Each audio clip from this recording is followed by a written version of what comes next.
Good morning or good afternoon, and welcome to our February, it is February, our February learning webinar.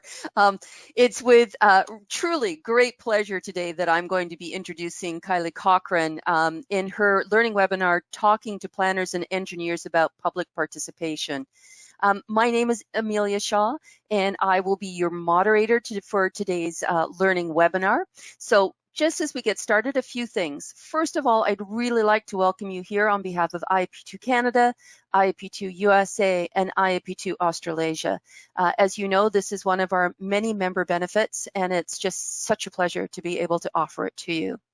The other thing is to let you know that we are coming to you from East Souk, British Columbia, and we acknowledge with respect that it is on the ancestral land of the Lekwungen-speaking peoples on southern Vancouver Island, signatories to the Douglas Treaties of 1850.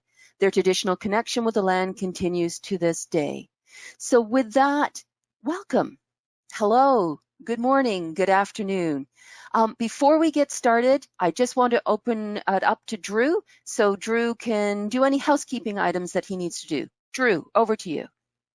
Well, this is recorded, and so you'll be able to get the link to the recording within about 48 hours of this going on. We're going to send that out, another member benefit. We're going to send that out along with Kylie's PowerPoint deck and any collateral material she has, any links and so forth, any articles that she mentions, we'll pass those along to you as well. And we'll also send that out to you along with a link to a survey, which we take after every one of these webinars. The feedback on the surveys helps us to just keep making this member benefit even more beneficial. So we'd appreciate you filling that out when you get it. The other thing is, all your microphones are muted right now. We've got them muted on this end. If you've got your mics on mute, please take them off mute, because we have a number of ways you can ask a question on this, because we encourage participation. One of them is that you can raise that little hand icon that you see on your control panel. And when it's an appropriate time, Amelia will come to you, will open up your microphone, and you can ask your question or make your comment. Or you can type your question or comment into the question box. And at some appropriate time, Amelia will ask it for you. Appropriate time usually is after Kylie's presentation is finished, although if there's something that needs a quick clarification, needs to be addressed right away, Amelia will break in and ask that question or make that comment on your behalf. So we've got that. We've also got another way that you can take part, and that is through our polls. And Kylie has got rather a number of questions she would like you to answer. So watch the polls coming up. Please take part in it. It helps it helps move these things along and helps to get you to participate. And so with that, I'm going to hand this back to Amelia, and we can get this party started. Thanks so much, Drew. Really appreciate your help with this. We do have a couple of hands up at the moment. I'm not quite sure if that's to actually ask a question or if you were just checking it out. So David and a few others. Oh, and there they go. Nope, it was just checking it out. Good to know. So with that, I am going to introduce Kylie. And Drew, I know that you're going to get her PowerPoint presentation up on the screen. And Kylie, if you can show your video now, that would also be great so that we get to see you as well. So Kylie Cochran is an owner, the managing principal, and the global communication and stakeholder engagement lead for Aurecon, the engineering and infrastructure advisory firm. She's also the international chair of IAP2 and has almost 30 years experience in community and stakeholder engagement, strategic communication and community outrage. She brings direct, proven understanding and extensive first-hand experience of working on infrastructure projects with community outrage. She has also worked as engagement manager under 3 state premiers, and this is in Australia, so 3 state Australian premiers, several government ministers, and many government agencies.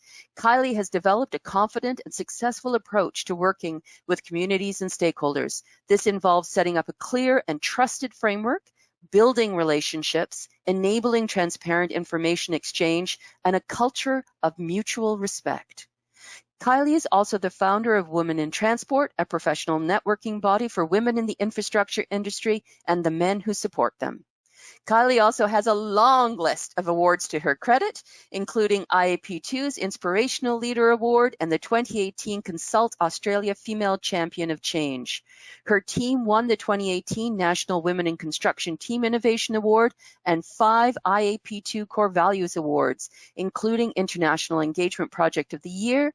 And just to top it off, she was the opening speaker at the 29 United Nations Conference on Engagement.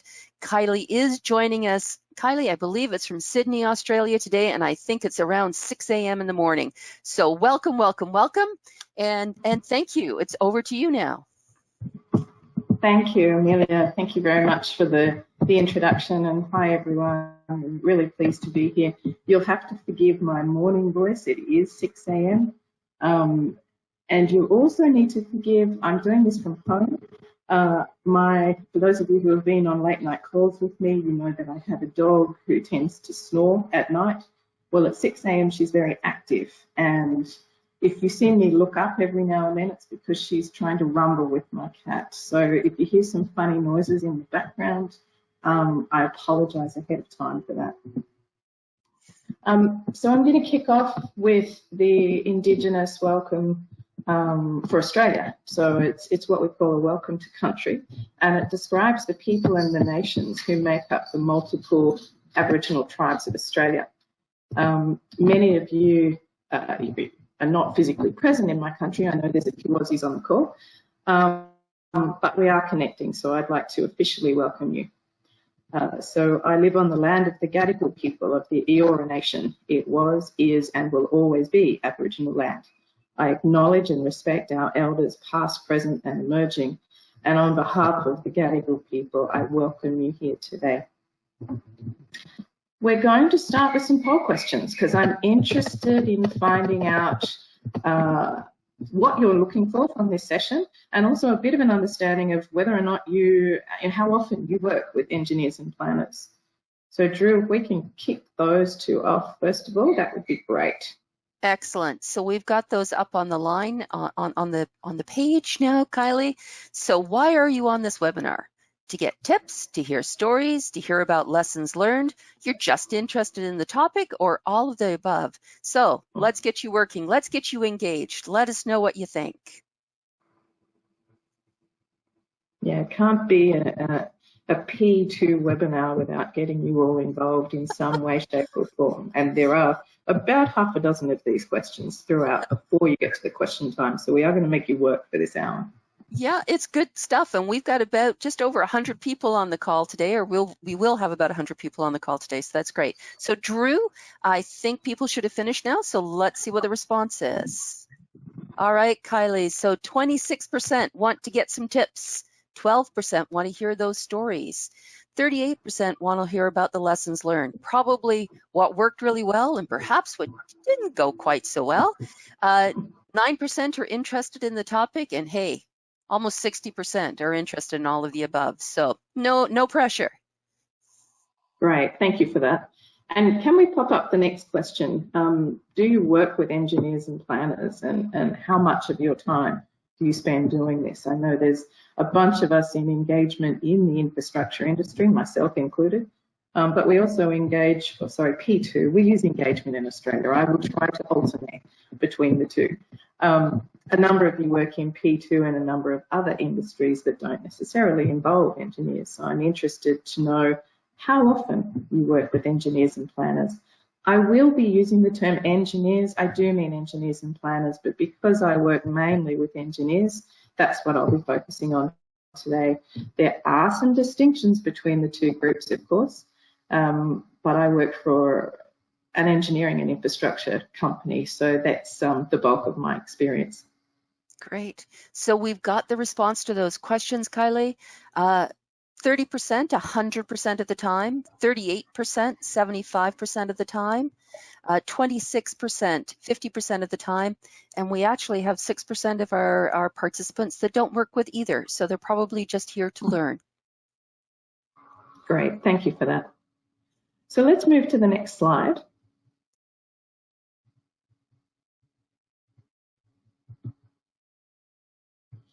So obviously, as I work for an engineering company, I actually think engineers are amazing. You look out the window and you see a city skyline, or you see gravity-defying buildings or exciting infrastructure. Everything we see in our cities, towns, suburbs and streets has been designed by an engineer. We'll jump to the next slide. Architects conceive the aesthetic, but engineers work out how things should be built and designed so they stay up and stay safe. Engineers are, if you like, entrusted with the responsibility of ensuring those projects work for people and the communities who use them.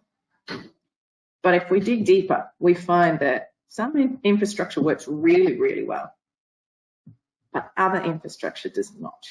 And the difference in many cases rests with how and when the users, communities, consumers, whatever words you like to use for your stakeholder groups, how and when they were engaged in the design process, if at all. So more on that to come. I'm jumping, sorry, the front end of this has lots of poll questions. So I'm going to jump to the next poll question. What do you think are the typical characteristics of an engineer? You can see I've listed a few there: risk averse, they're detailed, they're exact, they're precise, solution focused. Many of them don't like things they can't control, or there might be something else. And we do, sorry, Kylie, Sorry, I was going to say we do encourage people to write things in the question box. So if it is other, please don't hesitate to do that. All right, Drew, let's close the poll and see what people have to say. So, Kylie, I think you can actually see these now, but 46% are risk adverse, 71% detailed, exact, precise, 61% solution focused, 54% don't like things that they can't control. And a couple of the other responses that we got, Kylie, are very much delivery-based thinkers, uncomfortable with public engagement, already have all of the answers, and being married to an engineer, this portion of the presentation is a hoot. Some people are enjoying this. And again, just another person about they just don't like the engagement process. So uncomfortable with the public, don't like engagement processes. And I think that's the others we've received to date. Yeah, so I had many of those. I really like the one who said they have all the answers already, and that's exactly my experience. My experience is also very comfortable with anything that needs fixing, that needs a tangible outcome, or leads to a tangible outcome. But where you start to deal with emotion and outrage and feelings and people, that's when, stereotyping here, but that's when they fold. That's when they go, whoa, this is just way too much, way too hard. I'd now like to go to the next slide and the next poll question. Don't worry, this is about the second or third last poll question. You do get to sit back and listen for a while. So what are the characteristics of a typical P2 or engagement professional? Please select all that apply. So this is all about you. So you can see there, I've said, we're not risk averse. We're happy to try new things. We're open to doing that. We often think about, yes, we're involved in the detail, but we have the ability to think about the bigger picture, and we need that ability. We work well with complexity and ambiguity. I mean, that's our game, right? We're often making the rules with communities or with stakeholder groups. Sometimes we're breaking the rules because the rules just don't work anymore for our different stakeholder groups. But interested in your views and what you come up with there. So I think people have finished responding. So let's take a look at the responses. Happy to try new things and open is 78%. Bigger picture is 89%. Works well with complexity and ambiguity, 85%. A rule maker or breaker. I love that. We never break any rules. Come on now, Kylie. But apparently 45% of us do.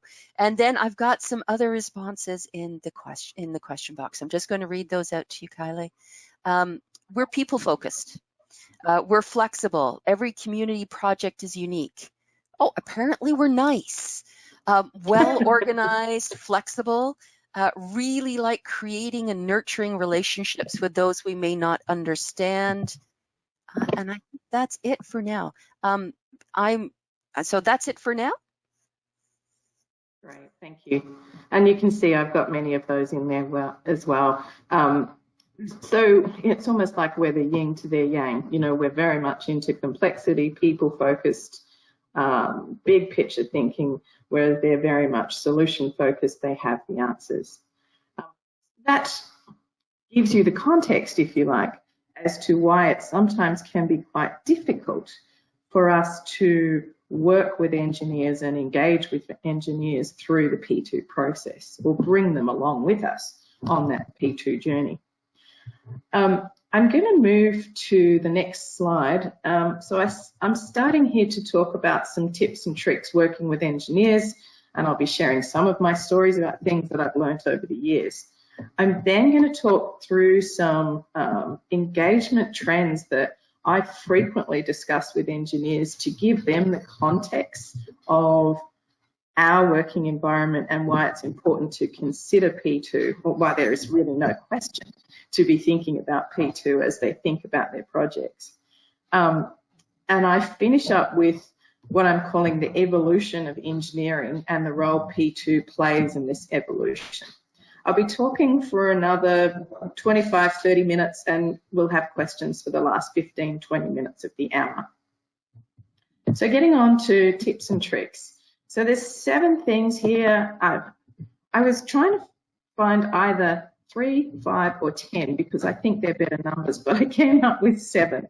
Perhaps that's because too many engineers have working with too many engineers has rubbed off on me, and so it doesn't feel like a nice, neat number.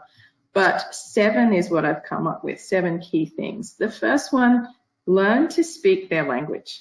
And when I say that, I mean understand the design jargon, particular engineering terms, particular planning terms, understand, know the names of key construction equipment and how they work.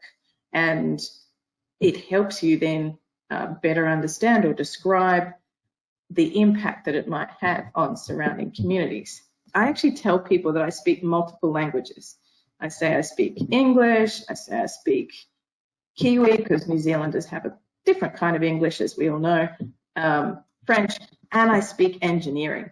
That usually gets a laugh from the engineers, but it is a different language and it is a different way of thinking about things. And one of the things I often tell my staff is we've got to get our head around how they think, and we've got to be delivering messages to them in a way that they understand, structured in the way that they think, so that we can bring them along for the journey. Otherwise, it is like a different language to them that they just can't get their head around. So customizing language is really, really useful. Couple of tips here. Turn everything into an acronym. I'm really stereotyping, but I've yet to find an engineer who doesn't like an acronym. Add to that, give your process, your P2 process, a fancy title. Develop a process flow diagram. Now that might sound like something bizarre and different to some of you, but a process flow diagram simply outlines the steps that you're taking to do something, and at times there's outcomes or results that come at some of the key steps, or there might be some key milestones at some of those steps. It's just mapping out our thinking and our process in a way that is structured so that engineers understand. If you do a pie chart, everything gains credibility with a pie chart. A pie chart that shows the outcomes or the results, again, just helps them, it structures it in a way that they understand. So everybody has a process for reviewing what P2 or engagement has been done. Not everyone walks into the very beginning of a project and can run it from there. Those of us who are consultants, we usually get brought in when things get a little tough or at a complex stage of the project. It's usually been running for some time. So at Aurecon, we have a process, much like all of you, where we just review what P2 or engagement has been done to date. Standard business as usual practice for engagement people. We have a name for it. It's called our 6-step communication audit, otherwise known as the 6SCA. There's a process flow diagram that's full of beautiful colours, arrows, all sorts of things, and the results we give to people in a one page that always includes a pie chart. This is because the project managers on most of the projects we work on in the infrastructure space are engineers. And for it to have some credibility, what we do, to give what we do some credibility, we need to address it in their language. And it really helps. It might feel over the top, but because it's structured in the way that they think, it helps, if you like, translate our process and our value in a way that they can understand. The other thing with engineers speaking, we need to speak in absolutes with certainty about tangible things. Don't say how you feel or what you believe. State it like it's a fact.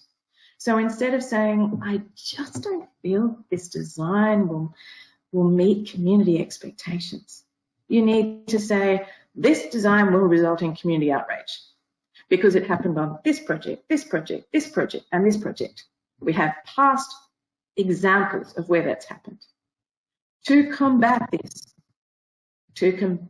social risk or this community risk, 5 days of engagement, 10 weeks of engagement, whatever number you want to put in there, will save you X number of days in project delays, which is a saving of X amount in cost.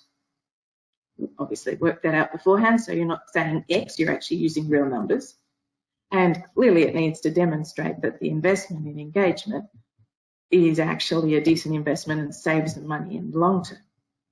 And I always talk about it in terms of saving costs or project delays.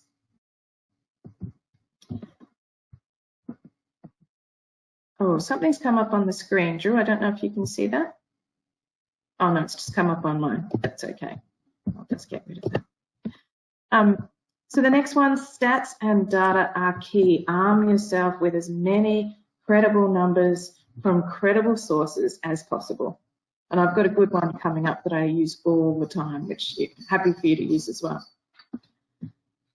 We often talk, when we're going out to communities and talking with stakeholders, we often talk about having confident and clear body language. We need to have that with engineers as well. They are essentially engineers work in a hierarchical type of arrangement. There's usually a very structured and very traditional hierarchy that they work within. So you need to act like a boss. At least fake it till you make it. And that gives, again, credibility to what you're saying. Your mantra, as you've probably realized, or my mantra, is risks, delays, cost. For us, that sounds negative. For us, it has negative connotations and doesn't talk about the value of P2, the value of what we're doing, the importance of what we're doing. Again, that comes back to language. Engineers find it hard to deal with value, meaning, purpose, unless it has some numbers or stats attached, because they're intangible concepts, which is why I talk about it in terms of risk, delays, and costs. Number 7 is not one that I use a lot, but it's one that I pull out of the back pocket if I'm not getting anywhere with the first 6. And that is using fear of community outrage to create some kind of respect, particularly if they've had a bad P2 experience or they've heard about somebody else's bad P2 experience or they've read about it in the paper, heard about it in social media. Keep this as a last resort. The scare tactics are not the most pleasant way of working, but pull it out if you need it. And what you can also pull out when you're talking about this is some of the acronyms that we have to describe outraged or active or activated communities that we work with. So you've no doubt heard of NIMBYs, not in my backyard. People that do not want that particular road, rail, water infrastructure project near them. Most people are NIMBYs. I am. I'm happy to be near everything, but I don't want to be next door to the motorway. I'm happy to be a 5-10 minute walk from the rail, but I don't want it in my backyard. It's pretty normal. Then we've got YIMBYs, yes in my backyard, where they actively want to get involved with projects. The interesting thing about YIMBYs is they are either local experts or they consider themselves as having expertise in some particular discipline that's relevant to the project. And if you and your engineers and project managers don't find a way of working with them, then they turn. And they turn quickly, and it's really unpleasant. And then they become what we call bananas. Build absolutely nothing anywhere near anything. So you note I've put those three into acronyms or using the common acronyms, and that's how I describe them to engineers. Now, this is what I think is our second last poll question. Do these resonate with your experience? Thanks, Kylie. So hopefully people are thinking this over. And I have to admit, it's the first time I've ever heard the banana acronyms. So we were all chuckling here at home. But let's just see how people have responded. Hopefully they've responded by now, Drew. So yeah, 96% say it absolutely resonates and 4% is no, but 96% yes. So there you go, Kylie. Great, thank you. So we'll flick to the next slide. I mentioned earlier that I throw some real data and real numbers at engineers. It's got to come from a credible source, and this is one that is very credible. And not only has it come from a credible source, which is the Next Gen group, who is a research group researching in engagement with some fairly influential Australian universities, but it was reported in the Australian Financial Review, which is considered the business paper in Australia. Solid, credible, and what many of our engineers read. The key stat that I roll out on a continuous basis, community outrage. You know, when engineers say to me, oh yeah, but what's the impact if we don't do anything? What's going to happen? Nothing's going to happen if we don't deal with the community. They'll quieten down eventually.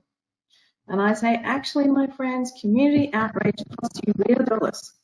And in the last decade in Australia, in road projects alone, it has cost our country 20 billion Australian dollars that we have spent on projects that have closed, stopped, or been significantly delayed as a result of community outrage.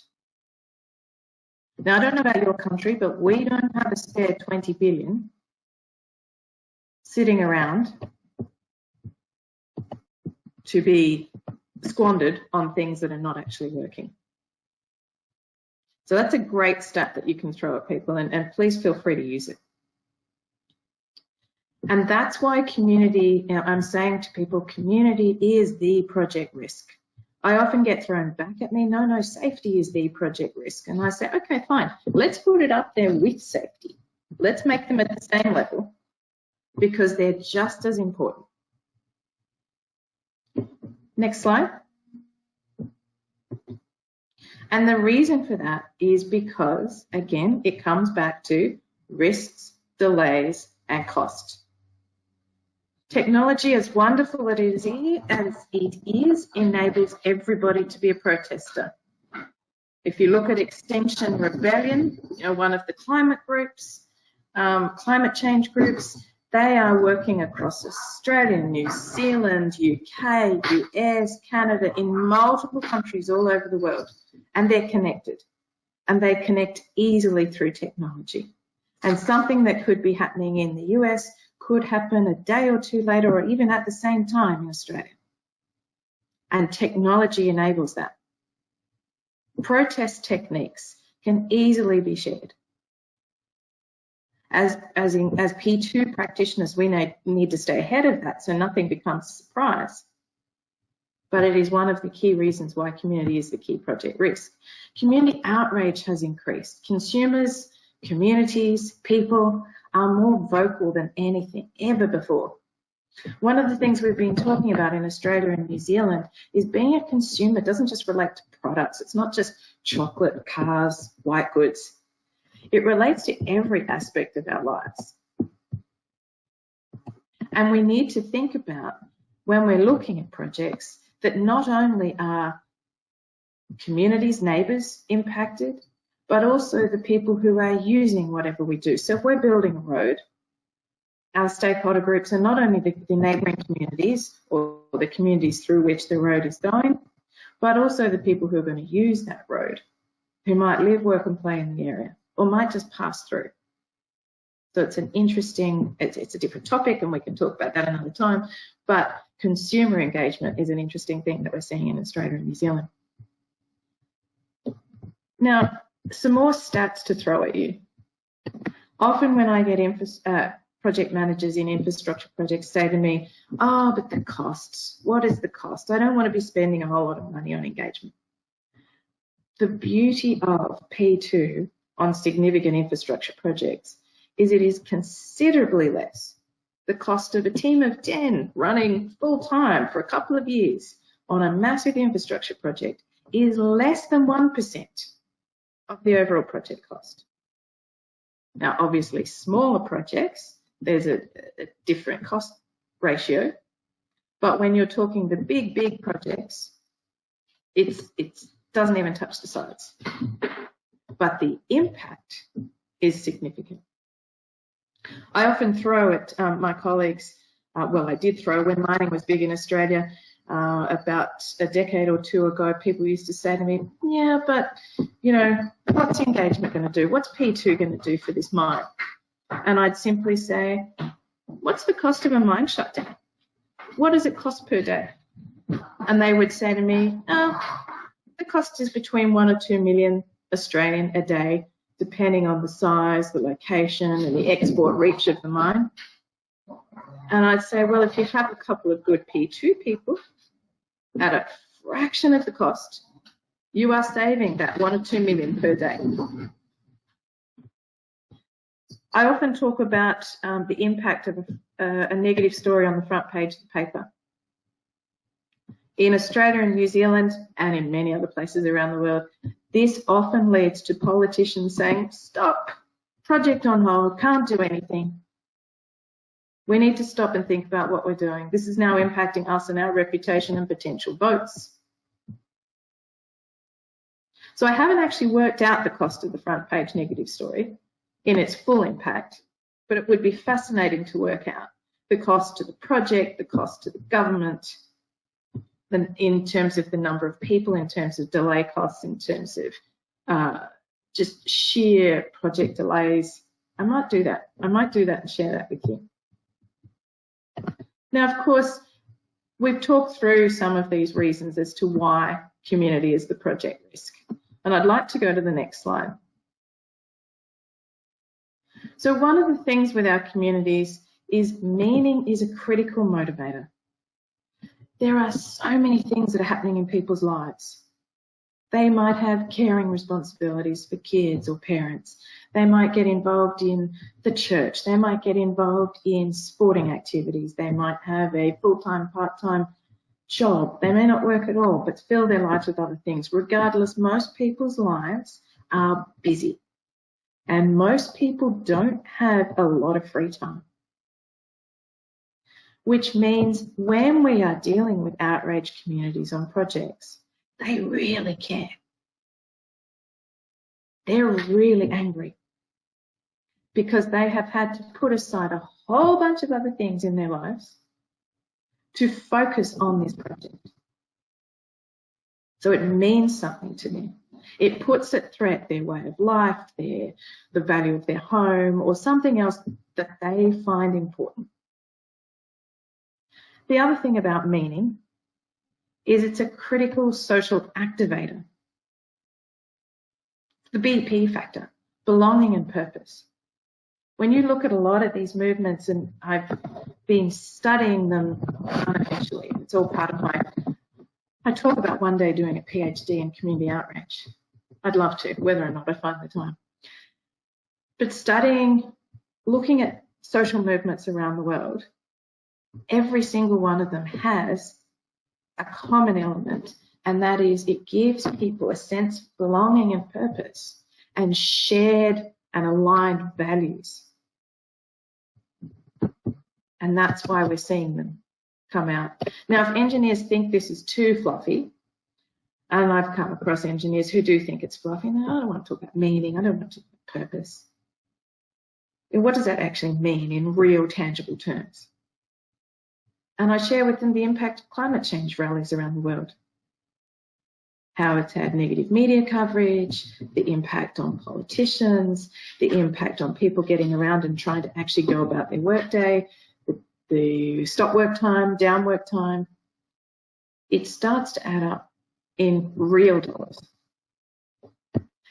You know, you might also want to talk about the impacts of climate change. In Australia recently, we've had a number of really fires that just destroyed large chunks of the country. You know, more than 500,000 animals have died in the recent fires. Many of them native species. We may find we've yet to look at the real impact on how many of those native species are now become extinct or are threatened as a result. More than 500 homes were destroyed. $500 million, actually just over $500 million, was raised by people, ordinary people all around the world for the recovery effort.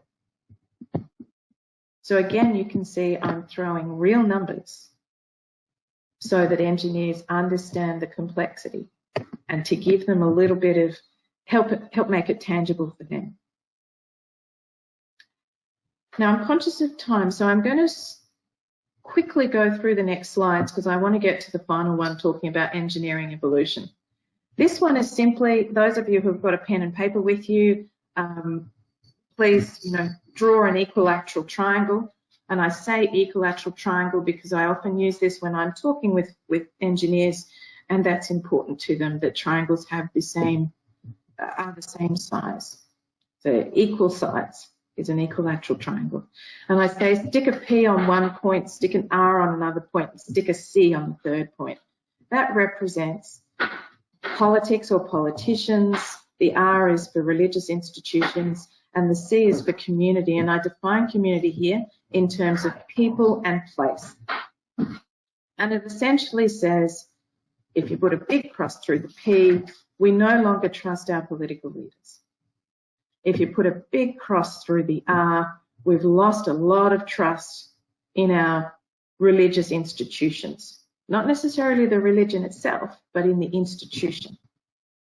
And there's some great census data that we have from Australia and other countries that gives you some good stats around that if you need it. So all we have left in terms of how we define community as a society is people and place. So anything that threatens people and place is going to be met with outrage. When I explain it this way to engineers, they understand the concept. They can see why we're faced with this kind of environment. On top of that, if we can go to the next slide, all projects are political and everyone's a protester. We'll go to the next slide. So when I say all projects are political, every politician at every level will jump on the bandwagon of any negative, usually negative, views of projects or things that we're working on to help get them re-elected or elected. Of course they're going to do that. Why wouldn't they? That's clever. But it's something we need to be aware of and something our engineers need to be aware of. That it raises the tension, that it raises the presence of what we do. Anyone can be a protester. The shot that I have there is of a group of people called the Knitting Nanas. Now, the Knitting Nanas in Australia were a bunch of farmers' wives who mostly never protested before in their lives, who were very concerned about coal seam gas.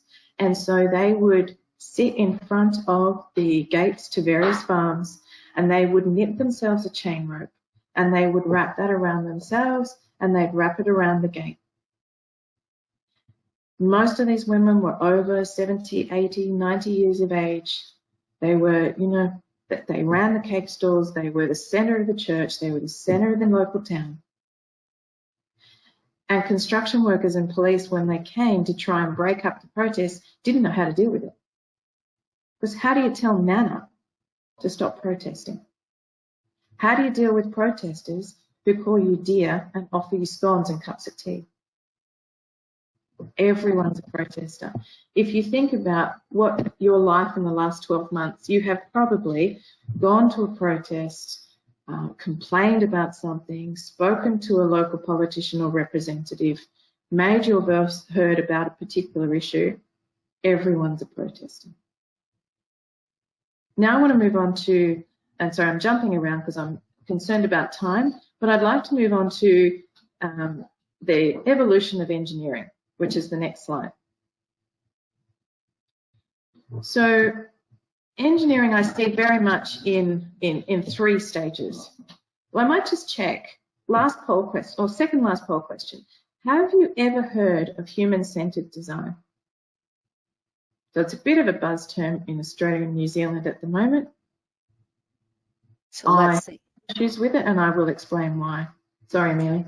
No, all good. Just waiting for people to respond.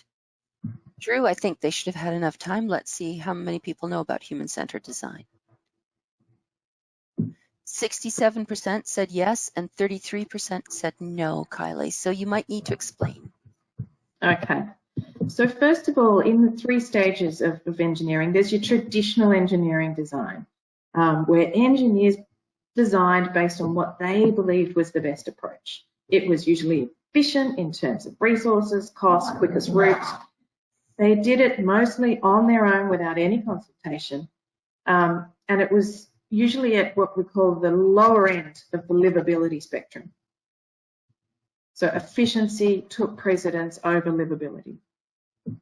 The midpoint of the engineering evolution is human or user-centered design. Many engineers are at this point. And this is where they are thinking about the communities or the people for whom they're designing. They think about the users, they think about consumers, they think about communities and what they might need in a road or in rail or in particular infrastructure. And whilst that's great that they're at least thinking about it, they need to move to what we call the 3rd stage in the evolution of engineering, which is P2.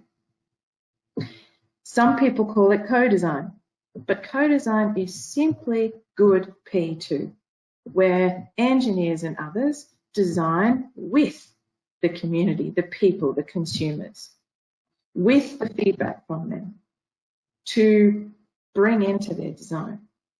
And we'll go to the next slide. So instead of just thinking, I skipped through that one. So if we can go to the next slide. So instead of just thinking about the users and communities, as we say, as we know, it is critical to engage with them. And I've got a great example of this. And this is where, and this is my last little bit, and then we'll go to questions. So I worked on a project in northern New South Wales in Australia in a regional area, and we had our water scientists and engineers doing flood modelling. And we went out to the community with this information and we said, this is how floods work in your community. This is how often it happens, how long the water sticks around and where it goes when it dissipates. And the farmers were up in arms. They said, that is not true. That is not our lived experience. We don't believe your science. So what we did was form a couple of focus groups where we got together the water engineers with the farmers with lived experience. And after 18 months of talking, discussing, going out into the fields, looking at what happens, often going out in the rain during floods, we ended up with a flood model that was significantly different to the original science, but it incorporated the lived experience of the farmers, and so it was a better model. It was more informed and more accurate as a result. And I often use that story when I talk to engineers when they say, well, why would we talk to these people? We're the experts. And I say, no, lived experience is just as important as your technical experience, because these communities know where they live. They know all the facets of where they live. They know who's there, they know the weather, they know the impacts, they know the social nuances. But we don't know that. Engineers don't know that. So it's critical that engineers change the way they design and involve communities and users and involve that lived experience. And then they have, if you like, evolved to that third stage of engineering.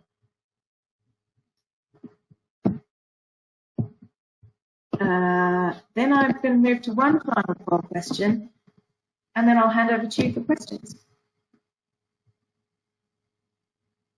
Thanks, Kylie. The poll question is up.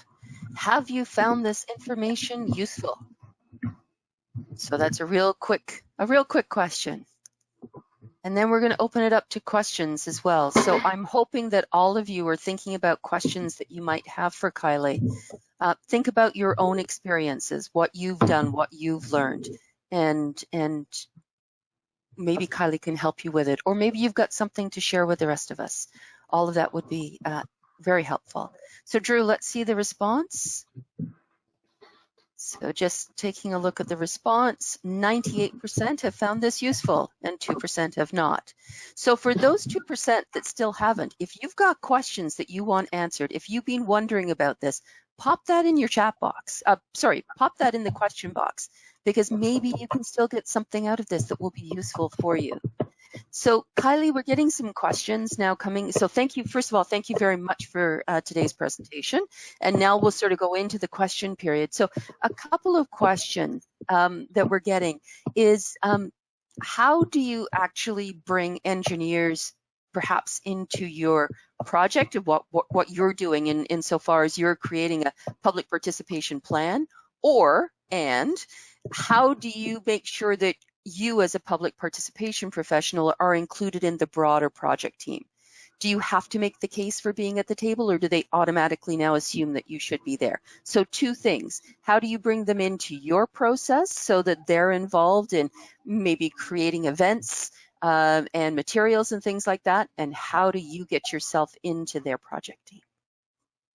I'll start with the how do I involve them?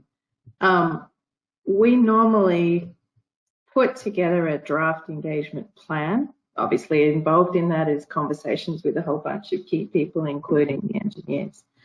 And those conversations might be in the form of one-on-one conversations, they might be workshops, there might be different things.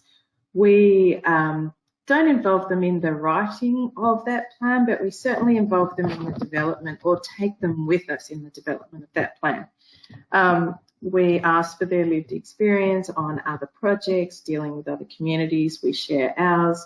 We share as a group, and this is the key thing. On every project, we bring together a group of people, multidisciplinary project team that have, like all of you, this is not just in Australia or New Zealand. Every time there is a particular project, there is a group of people in the project team who have skills and expertise from multiple different disciplines, and they come together as a project team. We use a lot of the norming, storming, performing, high-performing type techniques to gel quickly as a group.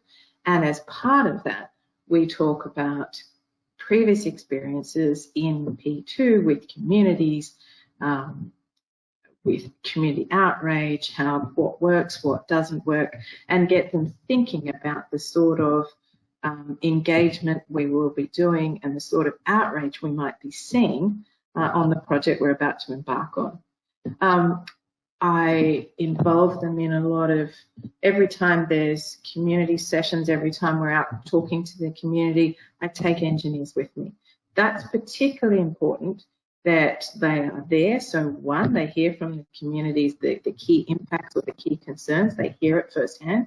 And two, it's important to have, for the communities, to have the engineers there listening to them.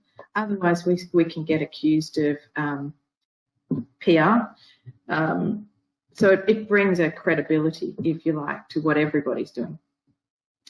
So bringing them with us, part of that, if we have community days, whether it's big crowds of community or whether it's a one-on-one meeting, I always do training with them.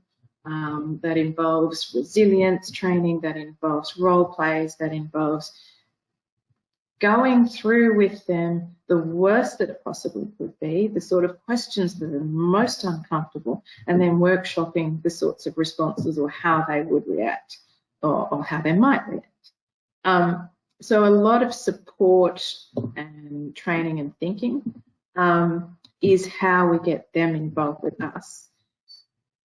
To get ourselves at the table, it really depends on who the engineers and project managers are. There are many who have worked on big infrastructure projects and they've seen the impact that community outrage, if not, I don't like to use the word manage, but if not, if you don't have P2 people on projects, then it can go really crazy. Sometimes you have P2 people on projects and it still goes crazy, but at least you've got people with that expertise in the team, informing and sharing it and trying to mitigate some of the issues that come up and trying to also be that advocate between the community and the project team.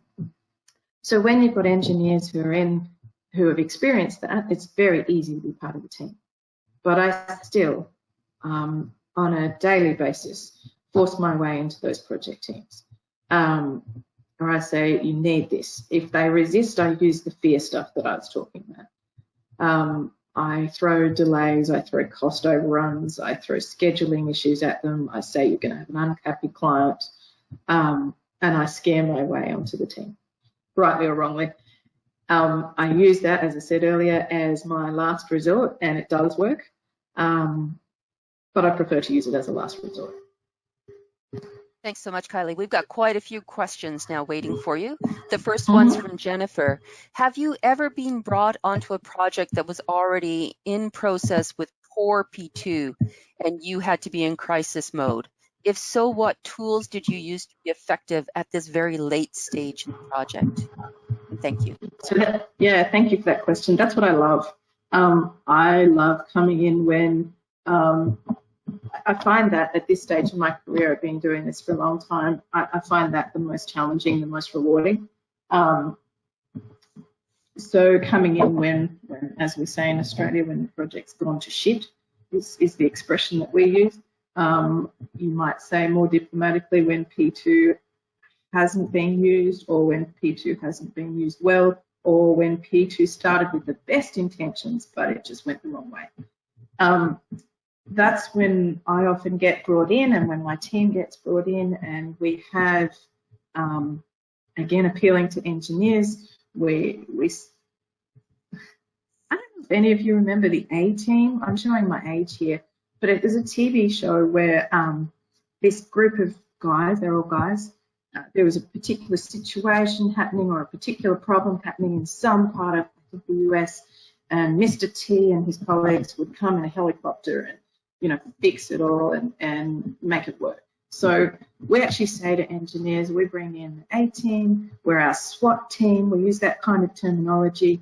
We have acronyms for the process that we employ, and we basically come in and very quickly assess where it's at, look at the different issues that are coming out. That happens usually within hours, and then we very quickly look at how to mitigate the damage that's been caused. Many people would argue that's not P2 at that stage.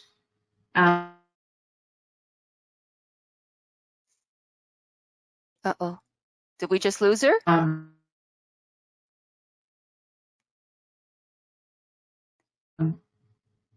And then once we've done the initial triage, and you'll see that I am using particular terminology here, and we or the sort of, if you like, the bleeding wounds of that particular scenario, then we look at, okay, what P2 do we need to have here? How do we need to rebuild the trust? Can we rebuild the trust? Who do we need to talk to make that happen? And different techniques we use a lot of socials, we use a lot of myth busting, We use a lot of community champions. Go back and use the, those of you who might be, who were working in the 70s and 80s, we use the kitchen table meetings where you can eyeball a very small group, you know, half a dozen people in their own kitchen, at their own kitchen table, with the engineer or project manager by your side, drawings on the table. You know, this is what we're doing, this is how it works, this is the impact, interested in your views, or there might be particular things that you want to engage on, and get that feedback and bring that back in. So Kylie, I'm going to get you. We also use a nice combination of traditional and next one.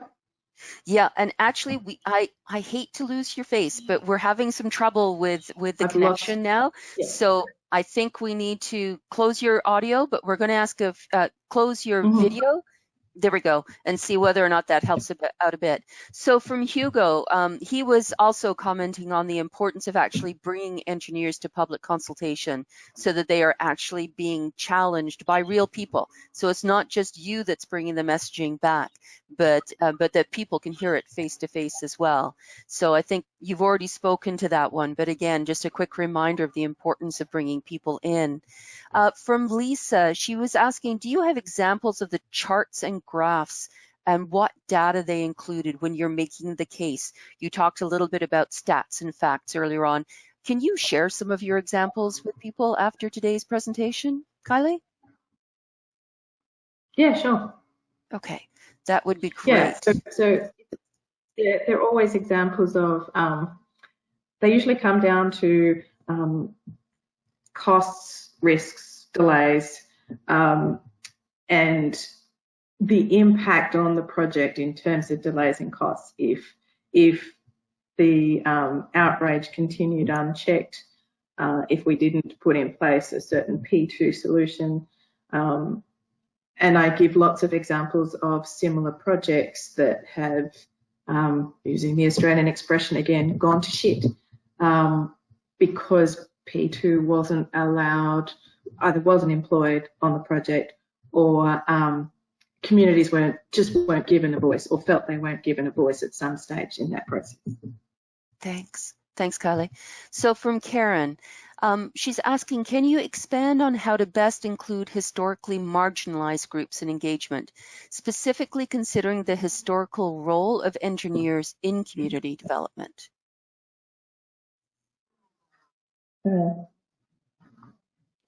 So we have several ways of reaching marginalised groups, and it depends in which part of the world how we employ them, because they're very different. So I have a team working across South Africa, and they are very much working in what we might describe in the first world as community development rather than P2. It's all about building capabilities of communities and building up an understanding that they have assets, that they have strengths, that they bring something to the table, and that can be shared and that can be used to negotiate or barter for other things, teaching them skills, helping skill them up, and building confidence in those skills. In New Zealand, the team there does very different things with the marginalised groups. If we're talking about working with Indigenous, the Māori people in New Zealand, there is a process that has been developed by the Māori people on how best to engage with them and what that looks like. And it involves tradition, it involves relationships, it involves speaking to the people at the right levels of that particular Māori iwi or tribe.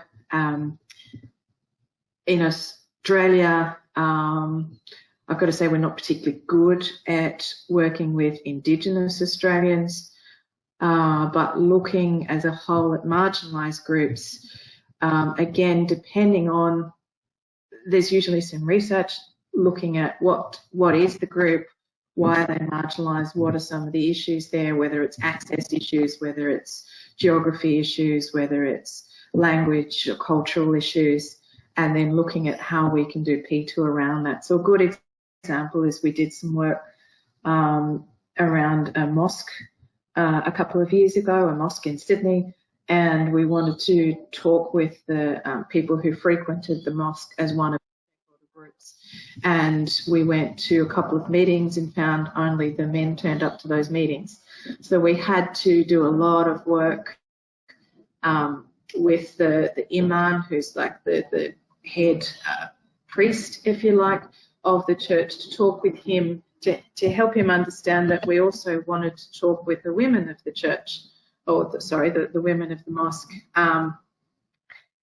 And in doing that, we couldn't take any male engineers because the women wanted to speak freely, they wanted to uncut faces. So it's understanding the access issues, understanding the cultural issues, and working with key people from those communities to come up with a P2 solution that will suit. Thank you very much, Kylie. So I'm just going to take maybe another 2-3 questions. So thank you to everyone for the questions, because it's great to be deep diving into Kylie's experience here. So thank you for that. This one is from Ashley. What statistics do you use to show results of public participation? I understand sharing the costs and risks, but how do you show that you've successfully mitigated public outrage? That's a great question, and it's a really tough one. You can show it if you are bringing the project back on track, or if you're able to invest in P2 and turn the project around, so you can say, hey, you were bleeding this kind of money beforehand and now you're not. But if you're using good P2 from the beginning, it's really hard to show or prove with any kind of real numbers and data. We did a good process and it didn't go sour, go bad, so you didn't get cost overruns, you didn't get delays, and so it was a valuable engagement. I've yet to find, and I'd be interested in other people's experience here, I've yet to find a way of proving good P2 on a project where they've had no issues to engineers. I'd love to see if anyone's done it. Yeah, me too. So for anyone out there, please note this is something we are looking for.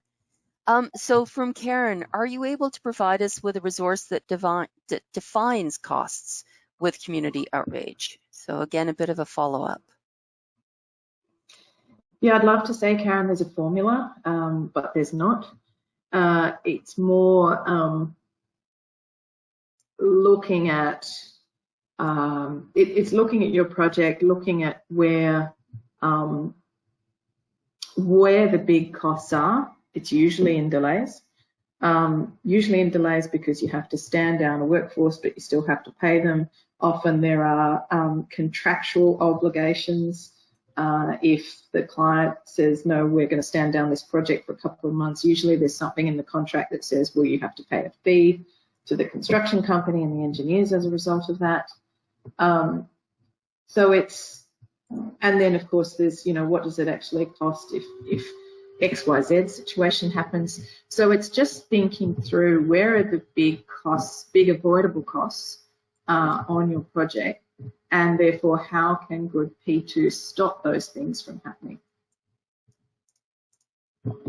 All right, so last question. We know we have other questions, Kylie. We'll make sure that we get them to you just in case there is an opportunity to answer some of these later. But this one is from Jenna. And Jenna asks, if I can get here, because it's a very long question. My struggle is that I work in electrical, water and wastewater infrastructure. I came from a transportation background, and it's not particularly difficult to explain the need for community input in transportation since there is such a human element to that infrastructure. But I find that making the same argument to electrical, sorry, I'm having trouble with the getting my screen up here. electrical engineers is more difficult. They really do feel that they are experts, and electricity has many regulatory and engineering constraints on its design. I don't agree with this, obviously, but I wonder if you have examples of risks or arguments for good P2 for this type of infrastructure. Yeah, so we have quite a lot, actually. A good example is we worked with a utility company in Australia because they got quite a lot of outrage. As you would know, as some of you would know, if trees get too close to electricity wires, there can be fire. So it's a safety issue. So the utility company went all over key parts of Sydney where there were lots of tree-lined streets, very beautiful, very expensive places to live. And they went through and basically chopped the middle out of a whole bunch of trees. They left beautiful tree-lined streets looking absolutely hideous in many, many parts of Sydney, caused loads of outrage, people wanting to sue the utility company because it brought down property prices, is what people were saying. Some people were claiming they couldn't sell their properties as a result, et cetera, et cetera, et cetera. So what we needed to do there was, first of all, a combination of P2 and communications, where we had a bit of a campaign around safety and why safety was important and why trees couldn't get too close to power lines. And then we embarked on this fabulous P2 process where we used a lot of social media and it went quite viral, where we asked people a number of questions around how much is acceptable. So what kind of tree trimming could they live with now that they understood the safety issues? The result of that, and I'm conscious of time, so I can talk more over the email, Jenna, but the result of that was policy change in a number of municipal governments all over Australia, and also major change in the way that the utility company actually looked at tree trimming. So it can be done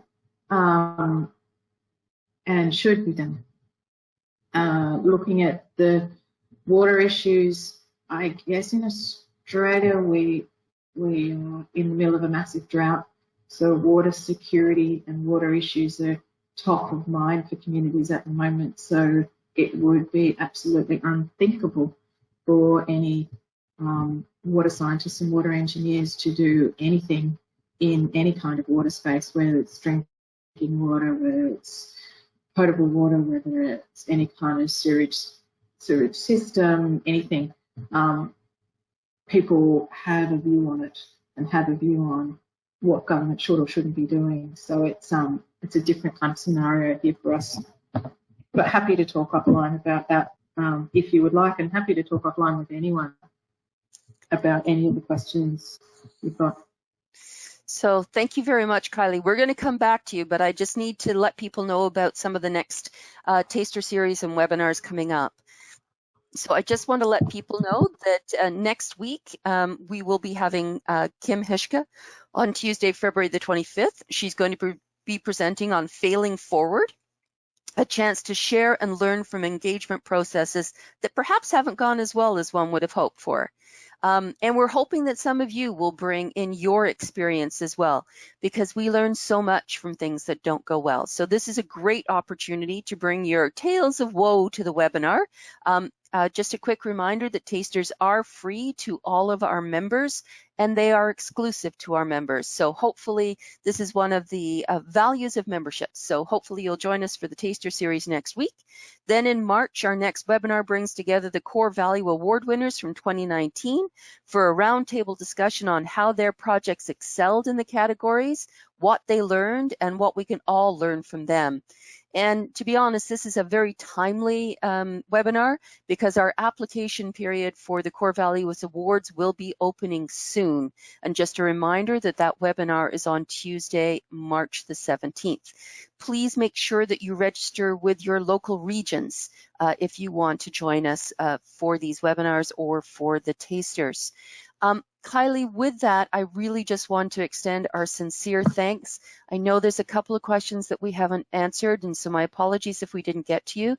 But I think we heard right away because you asked an evaluation question, which is so critical to understanding whether or not people heard you and you were heard and did they get what they wanted. And I think we had 98% that got something from it. So I think you've certainly struck a chord and resonated with many of our participants online today.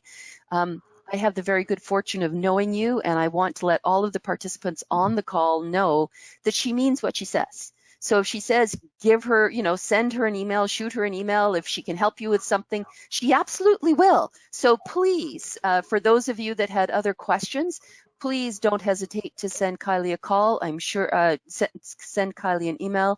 Drew, I'm pretty sure that you're going to be providing that information when we send everything out within the next 48 hours. And Kylie, just a quick reminder, any examples of the facts and figures that you've been using, you talked about your table, your pie chart, anything like that would be really appreciated. So with that, before we sign off, I just want to give you the last word. I just wanted to say thank you for everyone. Thank you for listening. Appreciate you giving up an hour to talk about P2. And yeah, happy to keep talking over the email. Brilliant.